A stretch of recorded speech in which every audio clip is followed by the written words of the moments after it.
Hey, it's Jeff at 650 Cycle. Working on a bike that I had no intentions of working on ever. The Ultra. This spring the starter's been sounding a little weird, and Saturday it gave up the ghost. Starter clutch did anyways. You see down in there, see all the nice parts. Believe it or not, I actually did get the starter out from there. It was a pretty tight fit, but I got it out. Let's take a look at the starter and see what's going on with that. So there's the starter, and the issue we have is this right here. And you can't feel it. You probably can't see it, but you can sure feel that ain't right. It either wasn't throwing this out. Well, it had got to the point where it wasn't throwing this out, but you could tell it's bad. This is what's considered a starter clutch, and it's a whole shaft gear drive assembly. And I'm guessing that bushing in there I'm guessing the bearings in there are shot. I sure feel like it. So once I get the part in, well, I ordered it Saturday. It said it was going to be here, or it shipped today, so it should be here this week sometime. So once I get it, I will show you how to disassemble one of these. There's some really good videos out there on it, so I'm not trying to make a how-to on it, but I'm just kind of trying to show you how to do it, and because I never intended to work on this bike, yet here I am. Alright, well, here we go. This is my part that I got. It needs to fit in here. What I noticed is it's about that long, so from the videos I watched, it looks like we got to take this piece off. I don't see where the seam is, but I think this end comes off.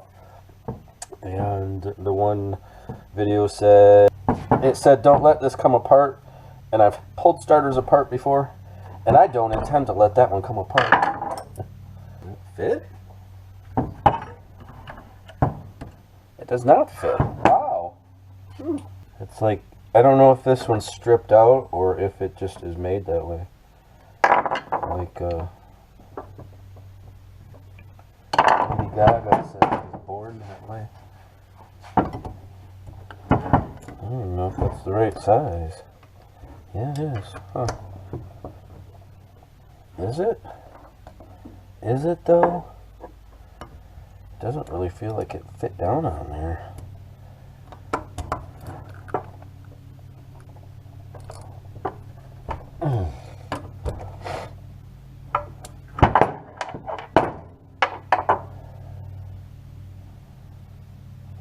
They said it was a 9 in that video I watched. The 8 doesn't even come anywhere close to sitting down on it.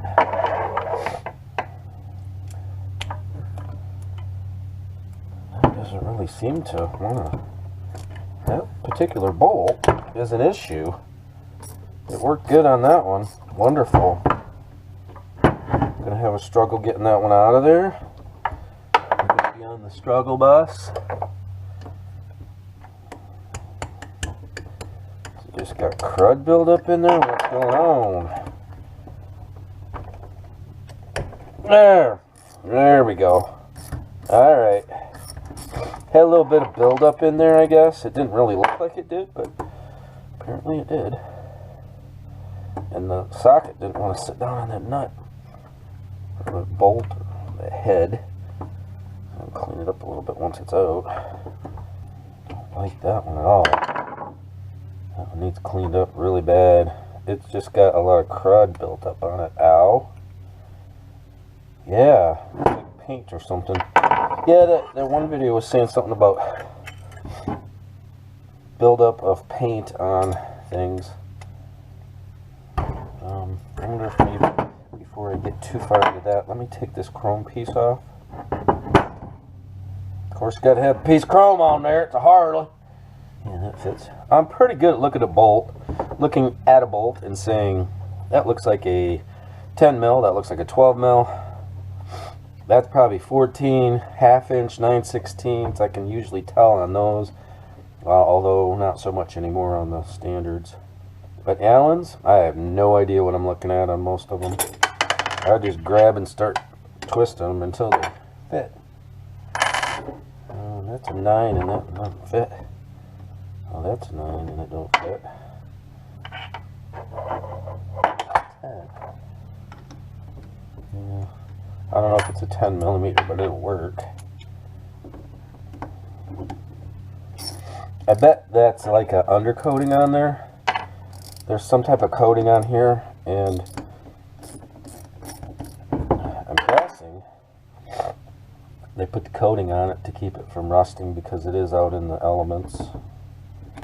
Okay, now this is the tricky part because this is the actual motor, and I don't know if you've been able to see. This is the actual motor, and what you don't want is for it to all spring apart. Like I said, I've pulled starters apart before, and you definitely don't want it to spring apart. Is that just spinning on there? Yes. It is an 8. Once you get the coating off of it, this stuff is covering everything. I'll put the 9 back on there to get that undercoating crap off, so that you can get an 8 on there. Jeez. Not crazy about all that.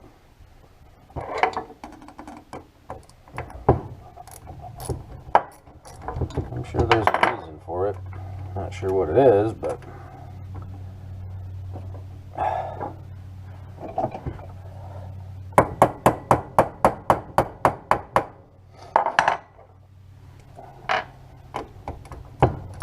perfect.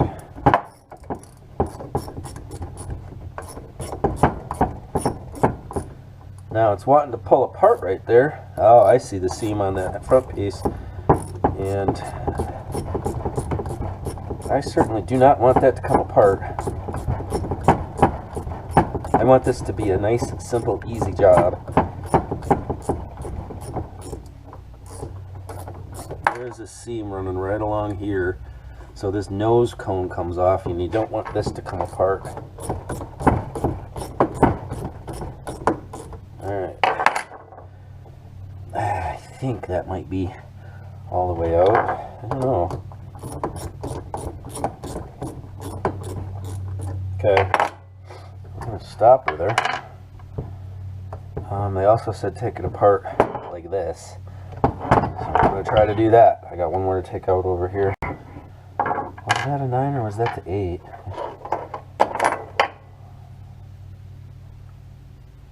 Whatever I shoved in there worked. This side had that coating on it. This side does, but the socket that I used actually fit that better.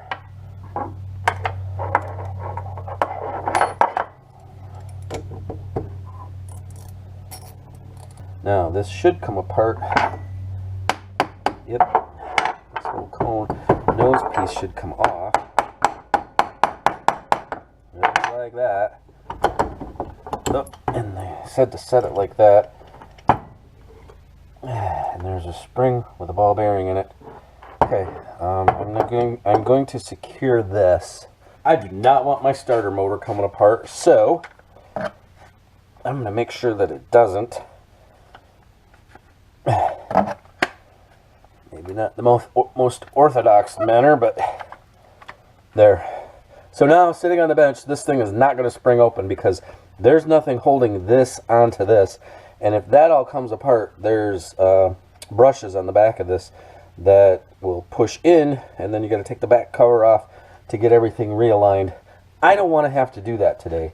A little precaution. Nothing went sproing when I pulled it apart. Everything looks exactly like it was described. And what we have to do is take this out.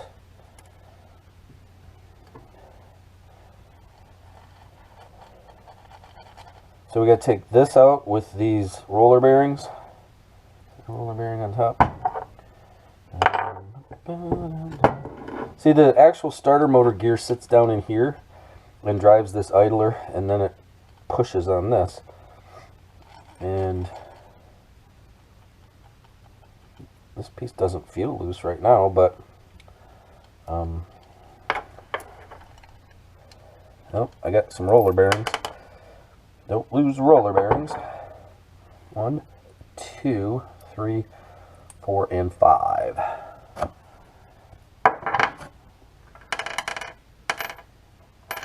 Awesome. So that's all. That just sets on there. Those roller bearings sit in there in that sleeve, guide things around. I suppose I could probably take that off too. And they said just pop this out. Boy, that's easy. And I will, of course, clean all of that up. I don't really see anything horrible looking in there. Ooh. Yeah, this shaft here. The shaft has rust on it.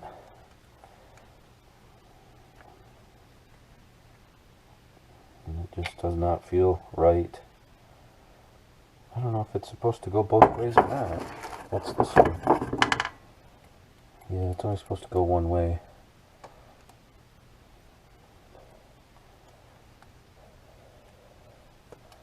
Oh, I see how that works. So this is a one-way, this is your clutch. And it spins one way, it spins freely, but when you hit the starter, it moves it in this direction, which moves this forward, moves that out. I guess, I don't know. Do I need to figure it out? No. I'd like to know exactly what's wrong with this, though.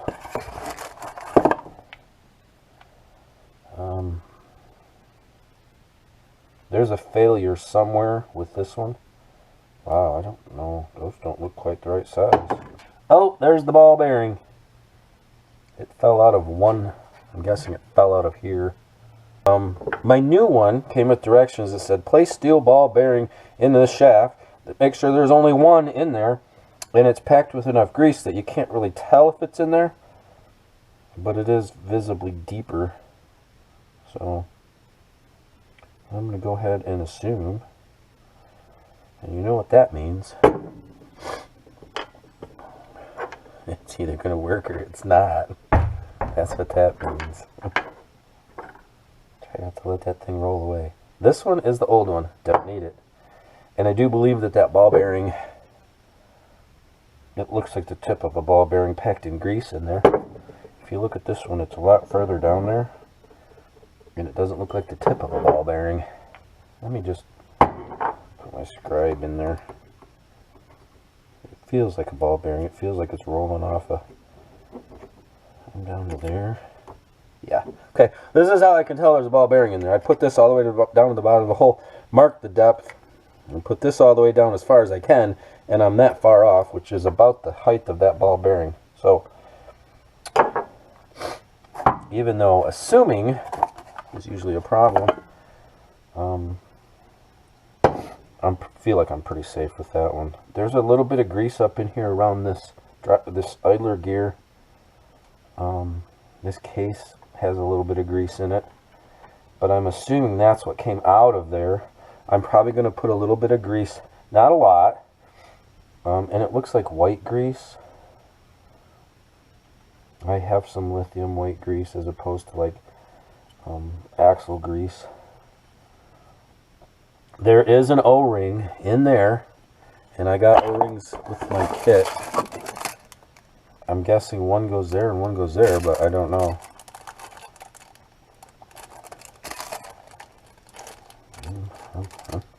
I hate to pull that out. It wasn't leaking. Don't feel like it really needed to have a new one. Look like the right size. It is just an O-ring, and it is that size, so I'm going to replace it while I'm in here, although this one does not appear to have anything wrong with it. Are they the same size? 38, 50, 10. 38, 50, 10. They are the same size. They did that right anyways.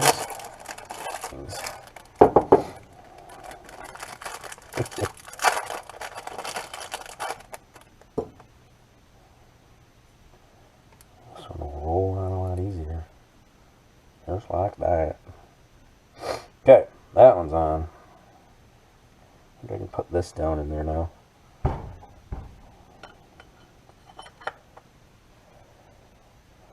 And then you just gotta schmuck it a little bit.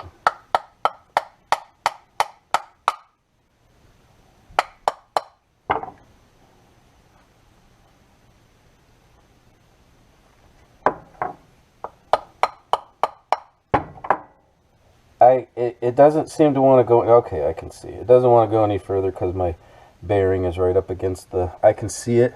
You see that the bearing cover there is right up against that front plate, so it's not going any further. My concern was that this is moving back and forth, that my clutch gear is moving back and forth, but I think it's popped in there. I don't think it's a super precise thing. It's where it needs to be. And my ball bearing stayed in there. And now we have to get this doodad back in there. Line up some teeth. Okay. What happened was this was over that way. And I moved it this way. And then I put that in and then I moved it back. So that should be exactly where it needs to sit. What I'm going to do now, I'm going to clean up those roller bearings and put a little bit of grease on them and then drop them back in. And I think I'm also going to put a little grease on this guy too. Just a little bit. There's not a lot of grease in here. So I'm going to wipe up the old grease as best I can. And then just put a little bit of grease in there with it. Because if there's a little bit of grease in there, I mean, these are bearings. They need to have grease. They need to have lubrication. And they weren't dry, so it's not like they were terrible. And they sit in a plastic sleeve. I think I'm just going to use some regular grease in there, and I'm not going to use a ton of it. I'm just going to use a little bit just to put a little bit of lube on my moving parts. Okay, now comes the real tricky part, where I've got to take my clamp off, keep my starter motor together, and get this pushed onto that. Let's give myself some workspace here. Put some tools away that I don't necessarily need. So that's got to go on here. That ball bearing sits in here. It's got this undercoating stuff on it. Needs to go away. I'm going to make sure I hang on to this as I let go, so that I don't have to do any more work with the starter than what I absolutely have to. I'm going to, you know what? So this is where that idler pulley goes, or the idler gear goes. There's a little bit of wear there, so I feel like, and there was a little bit of grease on there, so we'll put a little grease on there. There's a little bit on the starter drive gear. That looks like it's in pretty good shape yet, so all of this assembly looks like it's in pretty good shape yet.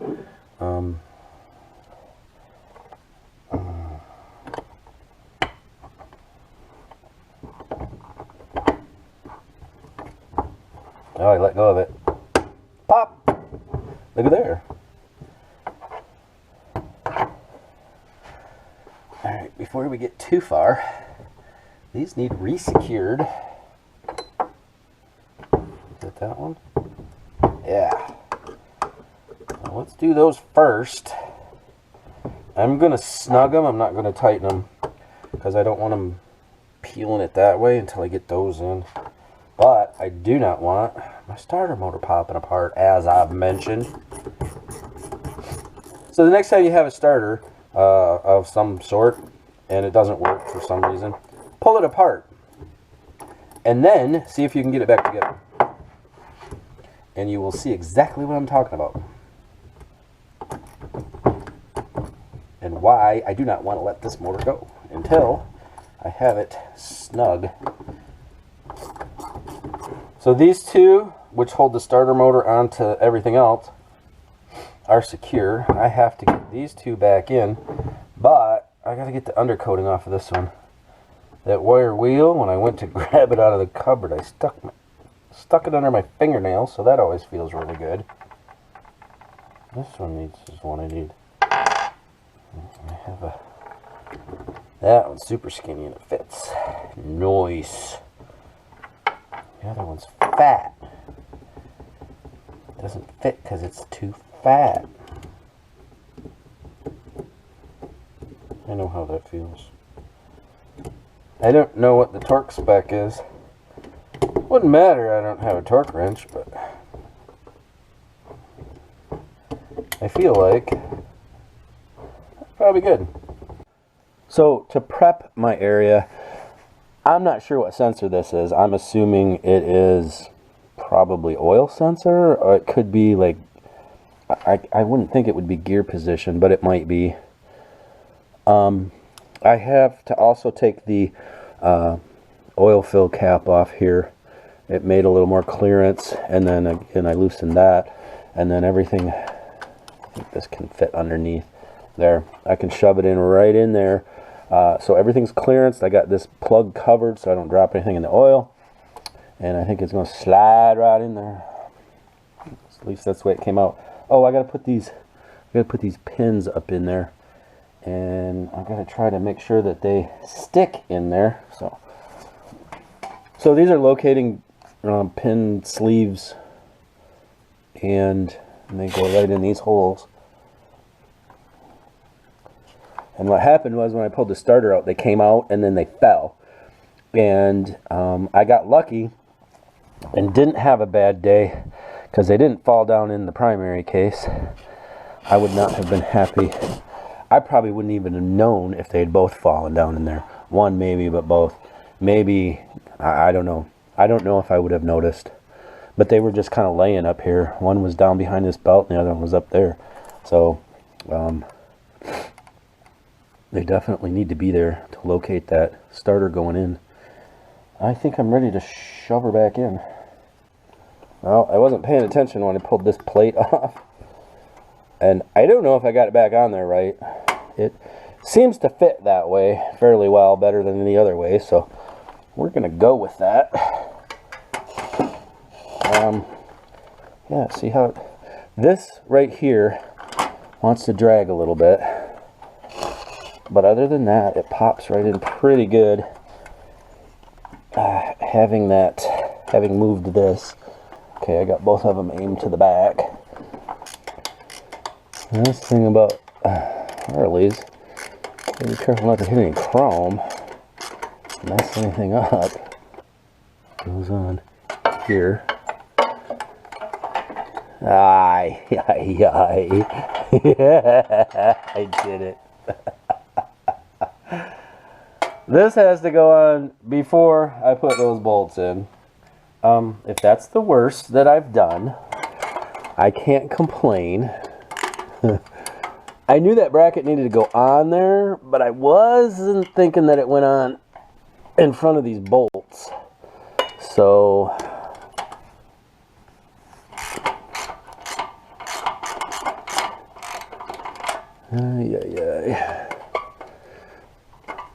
I'm not taking the starter back out, but I do need to take these bolts out. Dang it all. There. These bolts got to come back out. That bracket's got to go in. Apparently I only had one of them tightened down. Maybe it's a good thing that I did that, because I don't think that one was tight as it should have been. This is the bracket that I told you had to be taken off, because there's a nut that goes on that stud and it holds everything in place. So an hour and a half into this now, a little less than an hour and a half, maybe an hour and 20. You gotta tighten this stuff up because everything on this bike shakes, and it is a Harley thing, but everything shakes. And this has the rubber mounted motor, but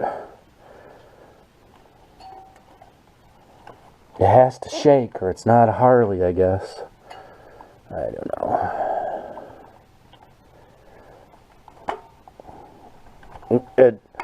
The thing is, when it's running and you're riding down the road, you don't feel it. It's fine. When you come to a stop sign and it's sitting there, it feels like it's going to rattle apart on you. And the whole handlebars and the fairings shaking. It's like, this is ridiculous. I know it's a characteristic of the bike, but seems a bit much, my opinion. Now, before I get too crazy out of control, I'm going to hook the battery up and make sure it starts, and then I can put everything back on the bike. Alright, moment of truth. Honestly don't know if it's going to work or not.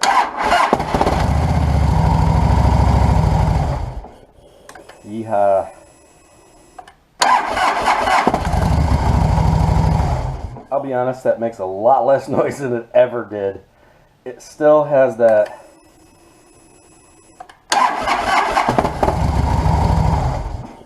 wow, am I impressed. Yes, that definitely sounds better than it ever did. Honestly, I'm ecstatic and a little bit surprised. Normally, things don't always go that perfect. Not that that was perfect, but my goodness, that went well. Yeah, now you can kind of see what I had to do to put it back in, what I have taken off. I didn't necessarily need to take all of the bag and the side cover off, but I did, just thinking that they would be out of the way. They are what's called scratchables. Don't want to mar anything up that doesn't need marred up. So I'm going to get everything back on this, roll it out, because I want to take this back in the garage and get it out of here. So I'm going to do all of that, and then when I start it and roll it out front, I'll run the camera again.